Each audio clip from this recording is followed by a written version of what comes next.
ከሚሴ ሀገረ ስብከት የረጅም ጊዜ አገልጋይ የነበሩት ቄስ ፍሬው ሀብታሙ ተገደሉ። ዘገባው የወሎ አዲስ ሚዲያ ነው። በከሚሴ ሀገረ ስብከት የባቲ ጓሃ ጽፋ አቡነ ተክለ ሃይማኖት ቤተክርስቲያን የረጅም ጊዜ አገልጋይ የነበሩት ቄስ ፍሬው ሀብታሙ ሰኔ 17 2018 ዓ.ም በባቲ ከተማ በሚገኘው መኖሪያ ቤታቸው ባልታወቁ ኃይሎች በተከፈተባቸው ጥቃት ህይወታቸው አልፏል። ጥቃቱ ወቅትም ባለቤታቸው ላይ የአካል ጉዳት ደርሷል። የአራት ልጆች አባት የሆኑትና በቅን አገልግሎታቸው እንዲሁም በልማት ተሳትፏቸው በምዕመናን ዘንድ የሚወደዱት ቄስ ፍሬው ትናንትና የቀብር ስነ ስርዓታቸው ተፈጽሟል። ሀገረ ስብከቱ የህዝብ ግንኙነት ክፍል ጉዳዩን በጽኑ ተቃውሟል። ለወዳጆቻቸው ምዕመናንና ለወዳጅ ዘመዶቻቸው መጽናናትን እንመኛለን። በእውነት አገልጋዮቿን ወደ እግዚአብሔርና ወደ አላህ የሚጸልዩ አገልጋዮቿን የምትበላ ዓለም በእውነቱ በሰሞን እየተደረገ ያለው በተለይ ደግሞ በአማራ ክልል ሙስሊሙ በበዛበትና ክርስቲያኑ በበዛበት ለተለያየ ሚሽን ለተለያየ ተልኮ የተለያየ አጀንዳ ይዘው ምን እንዳሰቡ ባይታወቅም ሁለቱንም የሚያገለግሉ አባቶችን በተመሳሳይ ሰዓትና በተመሳሳይ ጊዜ ህይወታቸውን አሳልፈዋል። በእውነቱ ነፍሳቸውን እንግዲህ በአጸደ ገነት ያኖርልን። በዋናነት ግን እንደምናውቀው በታሪክ ክርስቲያኑና ሙስሊሙ ተፋቅሮ ተዋዶ አንዱ ከአንዱ ተረዳርቶ የሚኖር ማህበረሰብ ነው። በተለይ የወሎን ሙስሊሙን ብናነሳ ለክርስቲያኑ ደግፎ የክርስቲያኖች ቤተክርስቲያን ሲሰራ በሬ ይዞ ሄዶ ከጎናቸው ሆኖ ለቤተክርስቲያን እንጨት አቅርቦ አግዞ የሚኖር ማህበረሰብ ነው። ነገር ግን ሆን ብሎ ያንን ሩትድ የሆነ ማህበረሰብ ለመነጠል ያንን ተግባብቶ የሚኖርን ማህበረሰብ በሃይማኖት ለመክፈል በሃይማኖት ነጥሎ ለማጥቃት የሚደረግ ሴራ በእውነቱ ይሄ በእውነቱ በጣም የሚወገዝ ነው። በእውነቱ አግባብም አይደለም። እንደዚህ አይነት ሐሳብ ኢትዮጵያዊነትም አይደለም። እንደዚህ አይነት ተልኮ ኢትዮጵያዊነትም አይደለም። የዳንግላ ህዝብ በእውነቱ ተፋቅሮ ተዋዶ የሚኖር ማህበረሰብ፣ ሙስሊሙና ክርስቲያኑ በብዙ መንገድ ተገናኝቶ የሚኖር ማህበረሰብ እንደዚህ አይነትን ነገር የሚሰሩ አካላት እንግዲህ ከየት እንደሆነ አናቅም። የፖለቲካ አካላት ይሁኑ ወይም ደግሞ ሰርገው የሚገቡ የተለየ ሚሽን ያላቸው ይሁኑ እነዚህ ሴረኞች አውሮፓውያንም ሊሆኑ ይችላሉ። በእውነቱ ይህንን የኢትዮጵያ ህዝብ ሊያየው ሊመለከተው ሊያወግዘው ይገባል። እንደዚህ አይነት ድርጊት የትም አይሰደንም። ልንፋቀል ልንግባባ የሚያስፈልግ ደረጃ ላይ መድረስ ሲገባን እንዲህ አይነት ነገር እየተደረገ ነው የምናየው። በእውነቱ እጅግ አሳዝኖናል፣ እጅግ አስከፍቶናል። በእውነቱ እንደዚህ አይነት ነገር ሊወገዝ ይገባል። ሁላችን እናንተ እንዴት እንደምታዩት ደግሞ በኮሜንት እንድጽፉልን መልእክታችንን እናስተላልፋለን። ሰላም ውድ የቻናሌ ተከታዮች እንደምን አላችሁ? እንግዲህ ዛሬ እጅግ ልብ ሰባሪ አሳዛኝ ዜና አለ።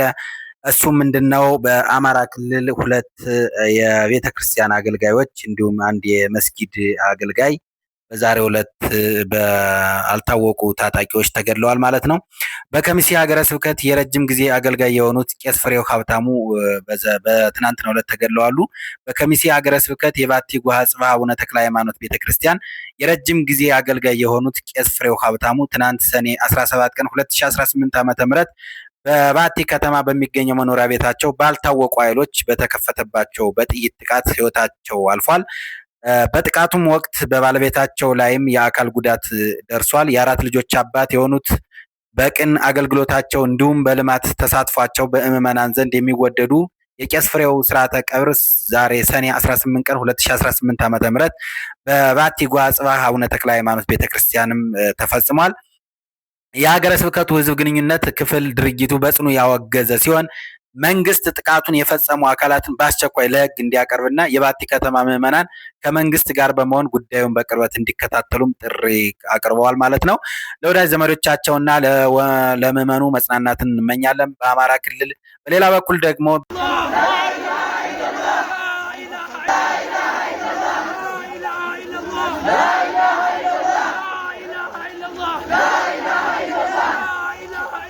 በዛሬው ዕለት ደግሞ እጅግ አንድ ዘግናኝ የሆነ ነገር አለ። እሱ ምንድነው? በአማራ ክልል በጎጃም በዳንግላ ከተማ ቀበሌ 02 በሚገኘው የሁጥባ መስጂድ ኢማም በመሆን ያገለግሉ የነበሩ ሼህ ሶፊያን መሐመድ ባልታወቁ ታጣቂዎች በዛሬው ዕለት እንግዲህ በተከፈተባቸው የጥይት ጥቃት ህይወታቸው አልፏል። መረጃዎች እንደሚያመለክቱት ከሆነ ሼሁ የኢሻ ሰላትን ካሰገዱ በኋላ ወደ መኖሪያ ቤታቸው በመመለስ ላይ ሳሉ ጥቃቱ ደርሶባቸዋል። የአራት ልጆች አባት የነበሩት ሼህ ሱፊያን በአካባቢው በሃይማኖታዊ አገልግሎታቸው የሚታወቁ ሰው እንደነበሩም ተነግሯል። ይህ አሳዛኝ ክስተት በዳንግላ ከተማ ከፍተኛ ድንጋጤ፣ ሀዘንን ፈጥሯል። በተለይም የከተማው የሙስሊም ማህበረሰብ አደባባይ በመውጣት ግድያውን በጽኑ እያወገዙ ይገኛል ማለት ነው። ተሳታፊዎችም የወንጀሉ ፈጻሚዎች በፍጥነት ተለይተው ለህግ እንዲቀርቡ እና ፍትህ እንዲሰፍን ጠይቀዋል። እስካሁን ድረስ የጥቃቱ ፈጻሚዎች ማን እንደሆኑ በይፋ አልተገለጸም። እንዲሁም የግድያው ምክንያት በይፋ አልታወቀም። ስለዚህ በዚህ ደረጃ ማንኛውም ወገን ተጠያቂ ነው ብሎ መደምደምም አይቻልም። የሚመለከታቸውም የጸጥታና የፍትህ አካላት በሙሉ ምርመራ እንዲያካሂዱና ውጤቱን ለህዝብ በግልጽ እንዲያሳውቁ ጥሪያቸውን እያቀረቡ ይገኛሉ። በአጠቃላይ በንጹሃንና በሃይማኖት መሪዎች ላይ የሚፈጸሙ ጥቃቶች ማንኛውም ማህበረሰብ የማይቀበላቸው ድርጊቶች ናቸው። የህግ የበላይነት መከበርና ተጠያቂነት መረጋገጥ እንዲሁም መሰል ክስተቶች ዳግም እንዳይደገሙ ተገቢውን እርምጃ መውሰድ አስፈላጊ መሆኑም እየተገለጸ ይገኛል ማለት ነው።